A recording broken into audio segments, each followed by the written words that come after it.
Don't just live for tomorrow, or just live in yesterday. Just be glad for all you have that's in today. Hey everyone, and welcome to my blind reaction to both Oban Star Racers and Barakamon. So as you know, this reaction is being done as a twofold. It is being done for both of them, the first episode of each, and I will be reacting to them back to back in this one video. I will then determine which one I like more, just based off of the first episode, and that will become the reaction series for the time being. Once that finishes, whether I drop it or keep going till the end, that will be replaced by the other. The same thing I did with Inuyashiki and KO in Season 2. But I don't know what to think about these two shows. Barakamon I know very little about, and what I do think I know, I'm not 100% certain on. And with Oban Star Racers, I know nothing, except that it's made in both Japan and France. It's a joint effort, basically. I'm excited to get going. It is Halloween, so I am Frankenfurter from Rocky Horror Picture Show. And we're just going to get this started. So when the screen fades to black, pause this redirect and go to the description below. Follow the link to the reaction, and after you watch it, come back here to the redirect and resume play. Because after it fades to black and then fades back in, everything from that point forward will be my afterthoughts, and will contain spoilers to both first episodes. So that being said, thank you all so much for tuning in, and I will see you at the reaction. And we are back, and we'll begin with spoilers in 3, 2, 1, now. Okay, so, both of these were pretty good. Both of these first episodes, I think, were pretty enjoyable, had some good characters, and really got me interested in these shows. Let's talk about them from the first to the second. So, Oban Star Racers. So, this girl, Ava, is, she's living at a private school, I guess, but she manages to build this racer and escape. She goes to where her dad is working, but doesn't have the nerve to admit, tell him that she's his daughter. There's a lot of questions there, as in why she's living at the private school, how he doesn't seem to know, because from what we gathered, she's the only person who has those marks on her cheek, the star on the one side and the line on the other. I think that would be pretty noticeable. Plus, usually it's viewed as parents can definitely tell it's their kids. I don't know, it just seems a little weird to me. There's that one little thing poking down there. That's better. But she ends up overhearing that there's this intergalactic race going on that he's basically asked by the president to help participate in. She ends up following him and his crew to where the alien spaceship is that's taking them. Because here's the deal. They were attacked by aliens years ago, and this other guy, this avatar, basically saved them in exchange for them competing in this race. And so now they're heading to the spaceship where the avatar is going to pick them up. And she ends up going along the way, helping them fight off this, I guess, alien that's attacking them, and get them there in time. But she goes along with them. I'm really hoping that it doesn't take forever for her to tell him that he's her father. I think that needs to be addressed. I don't like it when that kind of thing is kept hidden for too long, because it just feels forced.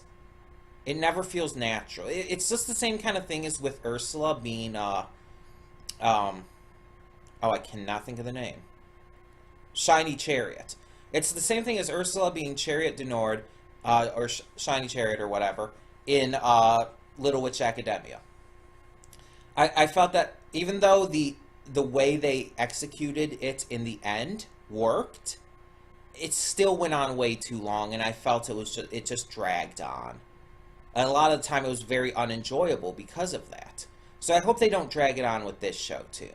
The art style and animation is very, very early 2000s anime, or late 90s even. It definitely reminds me of the likes of Shaman King. So did the English style opening as well. And that's a good thing. I really actually like Shaman King. Even the English, especially the English dub, actually. So it's good that it reminds me of that in a way. Obviously, a completely different kind of story, focusing more on sci-fi than supernatural fantasy, but still. Yeah, I enjoyed Ava as a character. I like this idea of this intergalactic space race. We'll just have to see where it goes. But then we had Barakamon, and this one was a lot different because we have this calligrapher who's trying to become like the best of the best, but his style keeps getting criticized for being too copycat. Now he has an anger issue, and so when people call this out against him, he gets angry and he punched an old dude who called him out in the face for it. Now he ends up on advice from his father, choosing to go to an island, just kind of get away from things. And he meets the villagers who are very helpful, very nice. He meets this little girl who shows him the sunsets and just gives him a new perspective. And I think this is definitely going to be good for him. This is going to be something he needs to just kind of reconnect with himself and learn to connect better with others, as well as help, of course, his anger issue. The characters are really fun and entertaining. There's a lot of good visual gags, like the fact that this girl just kind of appears at points. And there's that one point where it almost looked like she multiplied because she was moving so fast. She's a riot. She's like a really funny, lovable little girl character. I've seen a few of those in anime in the past years. There is the girl in Usagi Drop. There was Samugi in Sweetness and Lightning.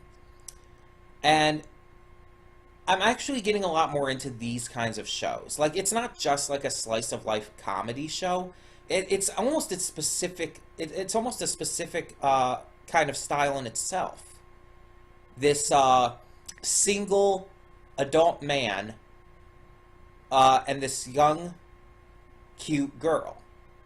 And I mean, obviously, I know with like Sweetness and Lightning, he was only single because his wife died, and the little girl was his daughter in that case. But still, it's still the same kind of concept, I feel.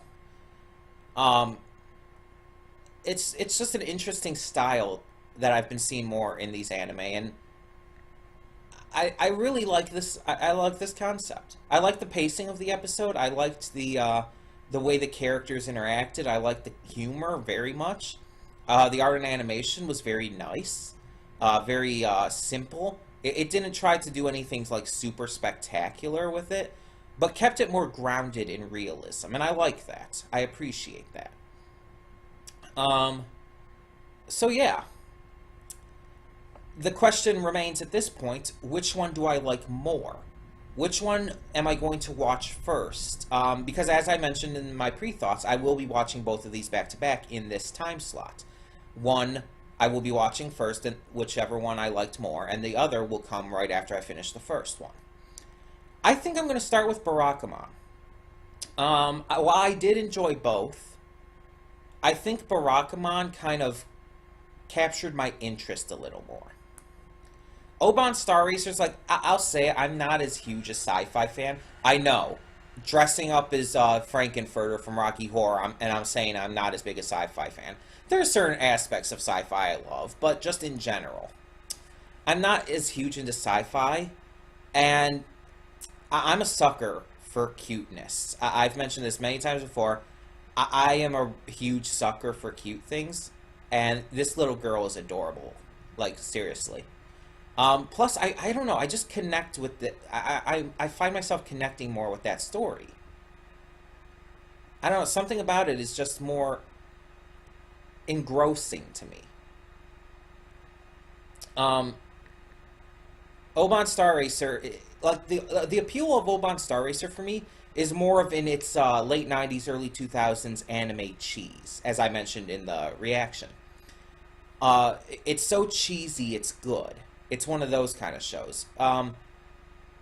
And that's all well and good, but I think I want to start this slot with these two options. I think I'd rather start with something a little more seriously good, you know? So, starting next week, we will have Barakamon as our weekly slot for Wednesdays. We will move on to episode 2, and then we'll just continue on from there.